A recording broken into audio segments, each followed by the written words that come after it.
Rana Singh and other volunteers have joined the Indian Army to halt a Chinese communist invasion in the north. They have plenty of spirit and discipline, but they are desperately short of rifles and machine guns. Judy Rollins, the daughter of an American soldier stationed in Germany, is the victim of a heart ailment that requires immediate surgery. The delicate operation should be performed at Walter Reed Army Hospital in Washington, D.C. But Washington, D.C. is 3,000 miles away. Dr. Thomas Woodruff and other members of a scientific expedition at the South Pole are faced with an unusually severe winter and a shortage of supplies. Time and the weather do not permit the use of sea and overland routes.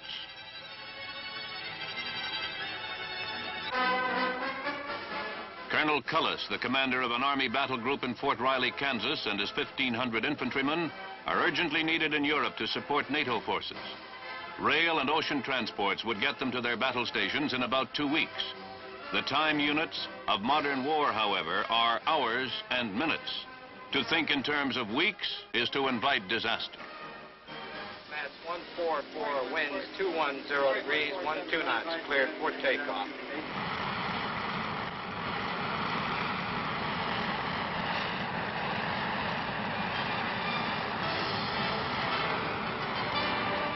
Weapons, medical aid, supplies, and troops are needed in 4 corners of the globe in a matter of hours and minutes. The Department of Defense has assigned the job to the Military Air Transport Service, called briefly MATS. This is the U.S. Army salute to MATS.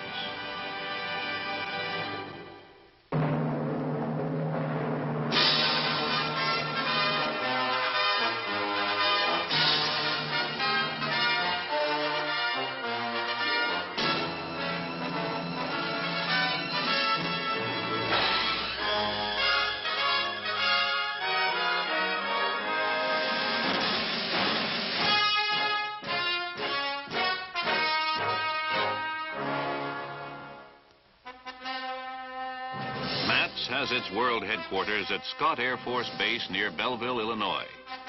At a master control center, contact is maintained between higher headquarters in the Pentagon on the one hand and all elements under MATS control on the other. This is Colonel Triolo. Activate the command post immediately. Stand by to implement Sugar 4 Charlie and notify Commander MATS. Hello, East Staff Command Post. This is Headquarters MATS Command Post. Prepare to execute Sugar 4 Charlie. ESTAF, the Eastern Transport Air Force at McGuire Air Force Base, is one of the 2 main airlift elements under MATS headquarters and is in direct control of all bases and transport units in operation up to a global dividing line in Saudi Arabia. Hello, African Area Command Post. This is ESTAF Command Post. Execute Sugar 4 Charlie. Acknowledge, please. This is Area Command Post. Understand. MATS Jet 4139, this is African Command Post.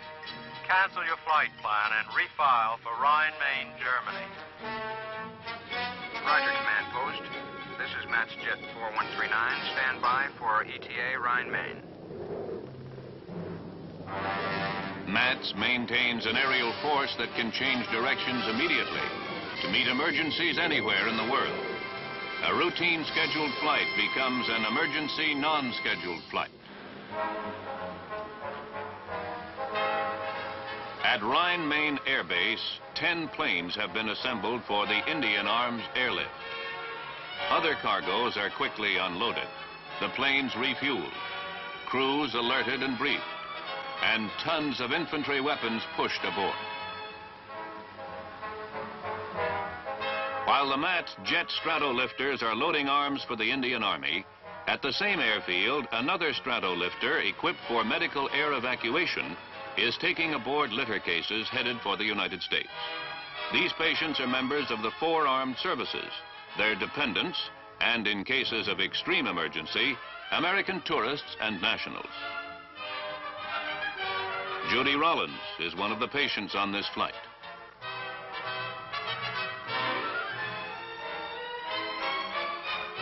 There are 2 scheduled aero-medical evacuation flights from Rhine, Main every week. Additional non-scheduled flights are added when necessary.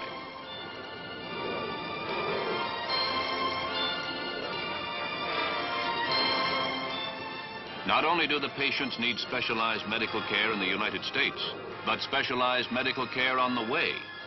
The airborne nurses have the equipment and the training to make them as comfortable as they might be in any hospital on Earth.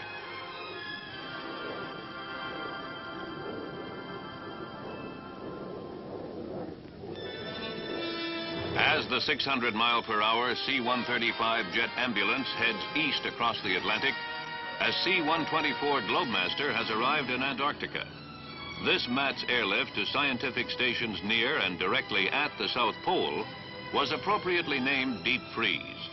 Scientists studying the meteorological and geological features of the vast ice-covered continent down under are supplied with diesel generators, building materials, and scientific instruments.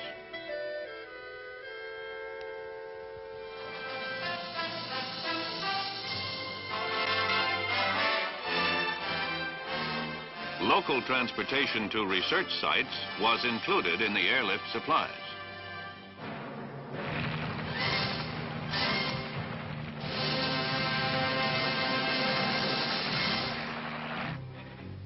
Eastern Transport maintains contact with Mission Deep Freeze, and at the same time, another special mission being coordinated with the Western Transport Air Force at Travis Air Force Base, California. Hello, West Staff. The first of our aircraft has departed McGuire at 0900 Zulu, estimating arrival at Fort Riley at 1140 Zulu. Hello, Matt, 00695. This is the West Staff Command Post. Be advised that you are to return. I say again, return.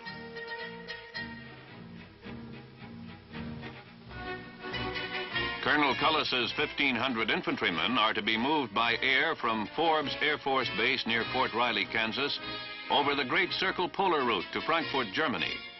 Each giant plane will carry 100 fully equipped soldiers. The entire battle group will be airlifted by 24 aircraft, part of one of the safest air transport services in the world. As East Staff and West Staff are following the progress of the 4 special missions to India, the United States, the South Pole, and Germany, they are also keeping track of routine flights to Wake Island, Guantanamo, Shannon, Ireland, Leopoldville, Tripoli, Rome, Naples, and many other aerial ports on 5 continents. Aerial transport has all but eliminated time and space separating nations of the world.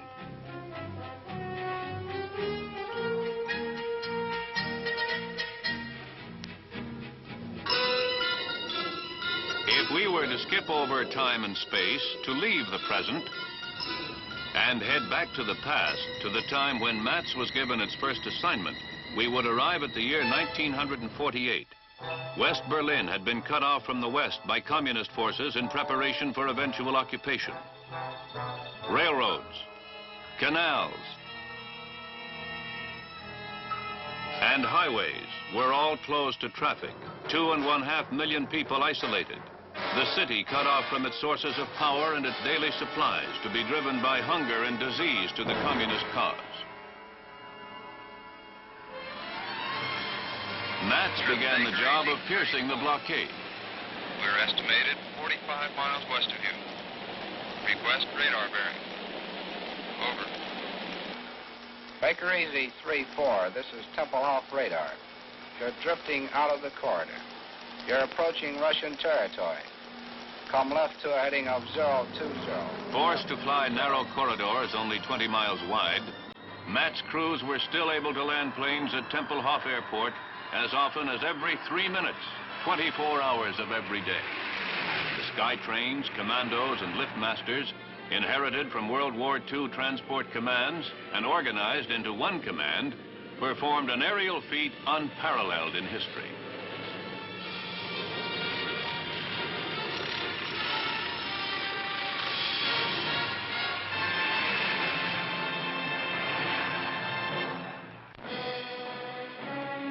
The massive airlift continued for 15 months.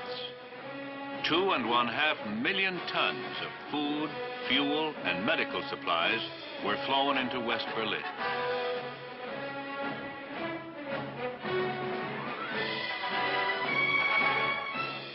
The city survived the blockade. As a direct result of the ability of Metz to keep the entire population of West Berlin supplied solely by air, the Russians called off the whole dangerous game. Combat-ready global air transport came of age to play a major role in the defense of the United States and to affect the course of world history.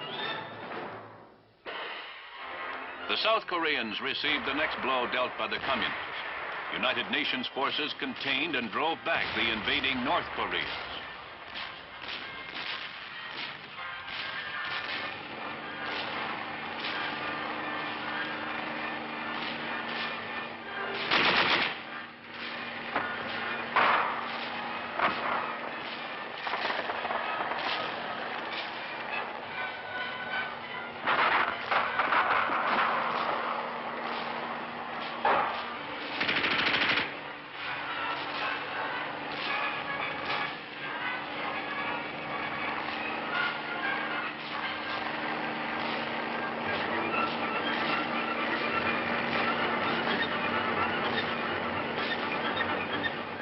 In this action, 1,000 casualties were snatched from behind enemy lines. 90% of all casualties were moved by air, and twice as many wounded survived this war as compared to World War II. Metz planes flown in from every corner of the globe, including the Naval Air Transport wings, took the wounded out and brought in thousands of replacements. Far Eastern delivery of 70 tons of cargo per month was stepped up to 100 tons of cargo per day, which was routed through Japan, and then sent to United Nations and South Korean forces in the front line.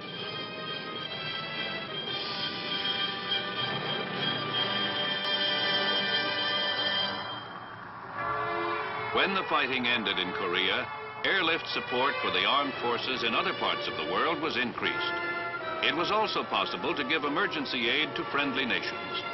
Metz planes brought medical supplies into Dum Dum Airport, Calcutta, India, for the victims of an earthquake.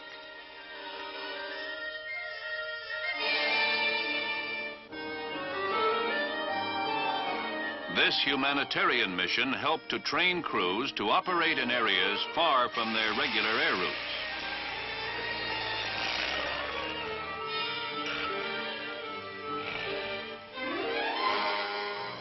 In 1953, the coastal regions of Holland were flooded by the raging sea.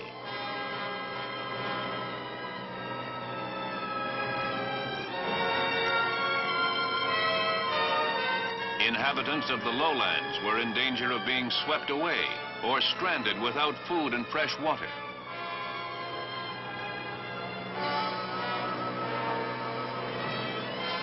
Metz planes flew rescue missions and dropped in materials for sandbags to reinforce the crumbled dikes.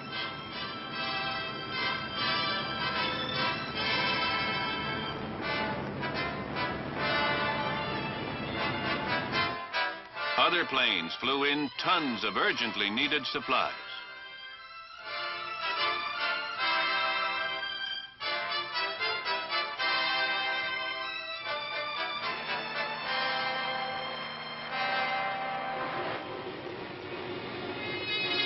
The following year, Operation Wounded Warrior.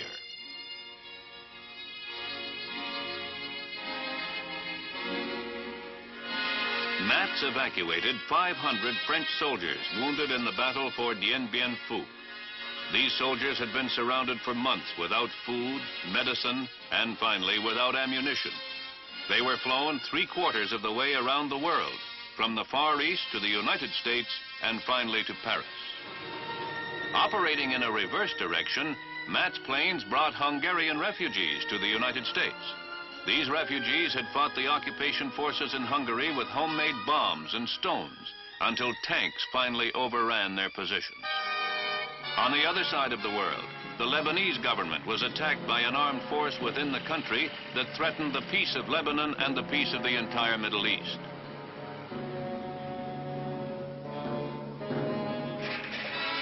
Metz brought in 5,000 army troops at the request of the Lebanese government.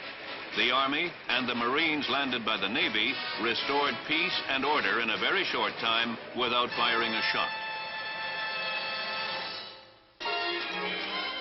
While residents of a coastal city in Florida were sunbathing or taking sightseeing tours, Matt's weather crews were in the air investigating a violent storm in the Caribbean. These aerial weathermen, called hurricane hunters, flew right into the winds of the storm, winds which sometimes reached 150 miles per hour with violent up and down drafts.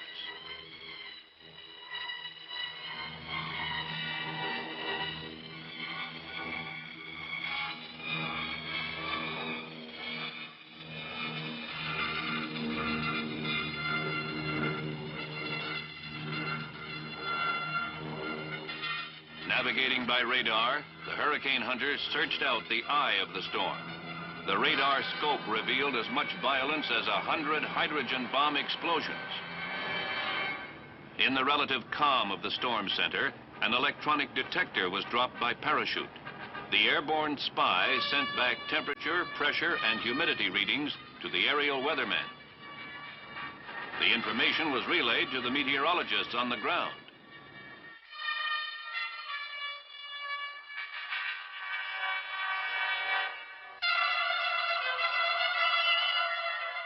The speed, intensity, and direction of the storm plotted on a weather chart. The hurricane was evidently headed for the coastline with about 48 hours advance warning.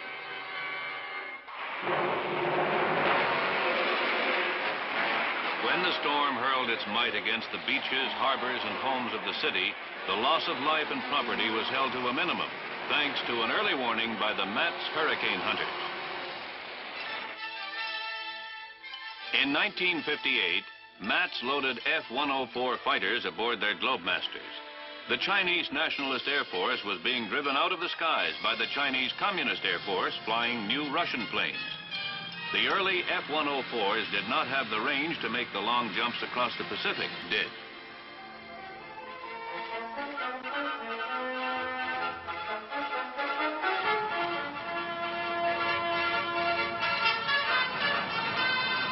When the F-104s showed up on the Chinese Communist radar screens, the aerial threat to Formosa evaporated.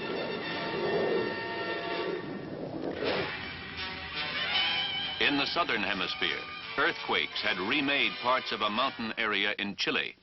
Remote mountain villages were almost completely destroyed. In an operation called Amigo Airlift, Matt's planes made the longest trip they had made up to this time, 4,000 miles. 800 tons of emergency supplies, including 2 complete Army field hospitals, 700 doctors, nurses, and medical technicians, were air delivered.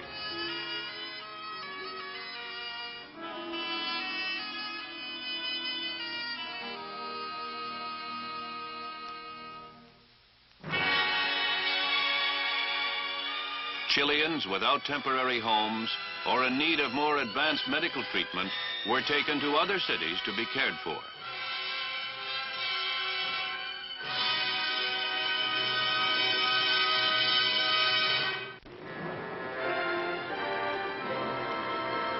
That same year, in addition to carrying Thor, Atlas, Titan, and other missiles, Matts took aboard iron lungs, donated by the National Foundation for Infantile Paralysis.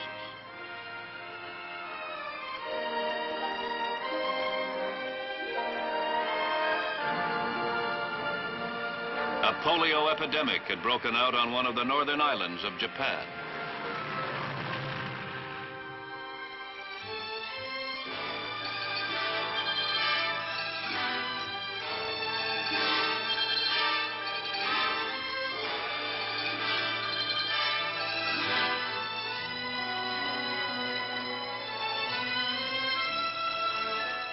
There were 600 victims of polio in one small region. The iron lungs were airlifted in time to save many of the victims crippled by the disease. The airlift of iron lungs became a standard life-saving assignment for Matts, whenever and wherever they were needed.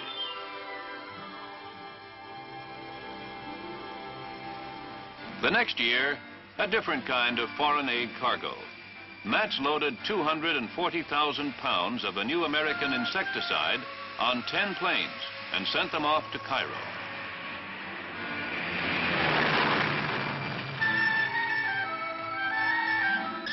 The Egyptian cotton crop was being slowly eaten away by insects. Egyptian crop dusters took over the delivery of the insecticide, and an estimated 2 million bales of cotton, Egypt's main source of income, were saved. Further south in Africa, the inhabitants of the Ruigi River Delta in Tanganyika were threatened with starvation. Floods had ruined the crops and washed away the regular supply routes. Two MATS Globemasters made 77 flights in 30 days, dropping 20 tons of corn per flight, enough grain to keep an estimated 50,000 people alive until new crops could be harvested.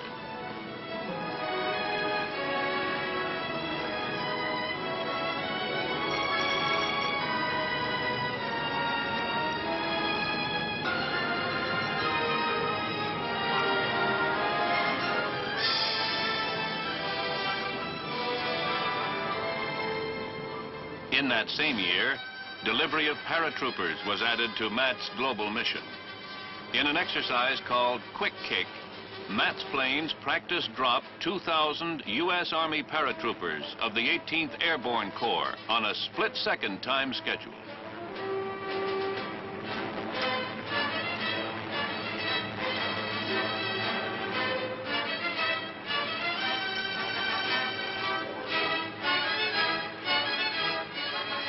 After the men hit the ground, vehicles, artillery, and ammunition were sent floating groundward.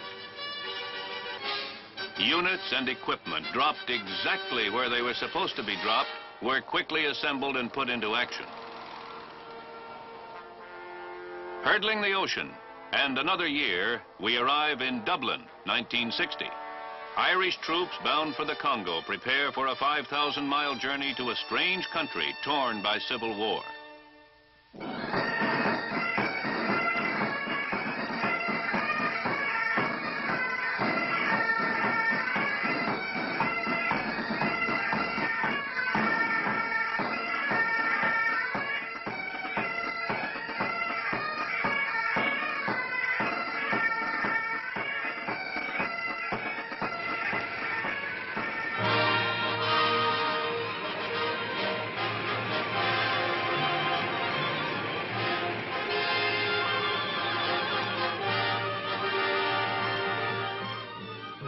After a long trip from Dublin to Tripoli to Leopoldville, the troops get a chance to stretch their legs. And the pipers get a chance to stretch their lungs.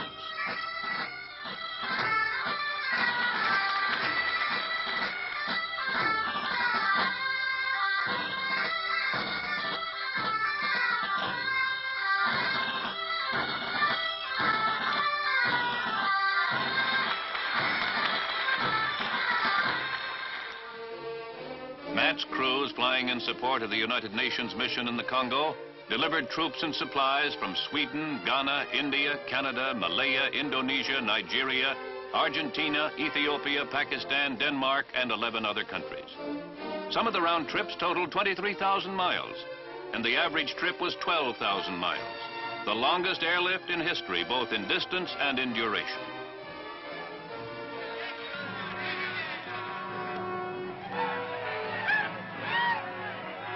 The violence and disorder which had plagued the cities and villages of the Congo was brought under control by the United Nations police force.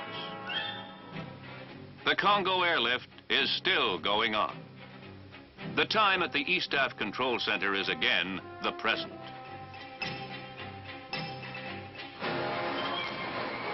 The first jet stratolifters have arrived at Dum Dum Airport, Calcutta, India. The infantry weapons are immediately unloaded and rushed to the volunteer soldiers. The balanced scales of war were tipped in favor of the Indian people.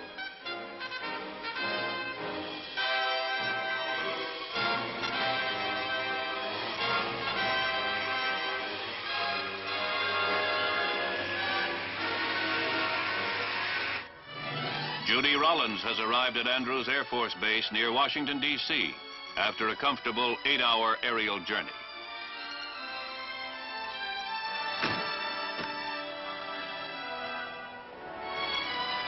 "10 hours have elapsed from the time she left an Army hospital room in Frankfurt, Germany, until the time she arrived in another Army hospital room in Washington, D.C.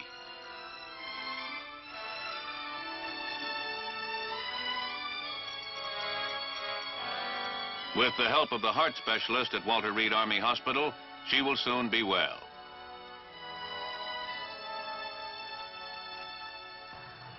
A Mats Globemaster has reached the South Pole.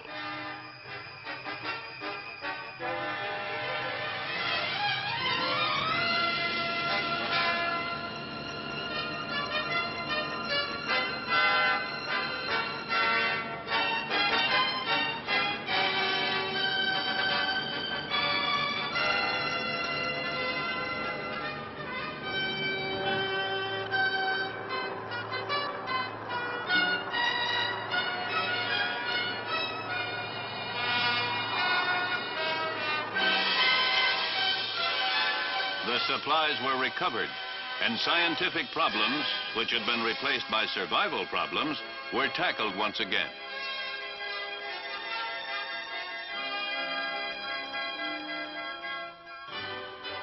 The same stratolifter that airlifted part of Colonel Cullis's Army battle group to Europe for the NATO exercises is unloading part of another Army battle group at McChord Air Force Base near Fort Lewis, Washington. Troops from Fort Riley, Kansas, flown to Germany. Other troops returned to Fort Lewis, Washington. Operation Long Thrust. 4 missions to 4 different parts of the globe have been completed on schedule. Hundreds of other Mats planes are still in the air over the ice fields of the Arctic and the Antarctic, over the vast expanses of the Pacific, the dense jungles of South America, the populated cities of Europe and the Far East, the sands of the African desert. Every minute of every day, Mats planes are in the air somewhere in the air lanes of the world on routine support missions for the armed forces. They are all ready to change course. All area command posts. This is E-Staff. All present missions are canceled. Implement recall and execute Phase 1. Repeat. Implement recall and execute Phase 1. In any spot in the world, 1 Mats plane can become 100 planes. 100 tons of cargo, 10,000 tons of cargo. 10,000 men, 100,000 men. Mats will support and supply these men wherever they go. In the hours and minutes it takes the fastest jet transports to fly the airways of the world.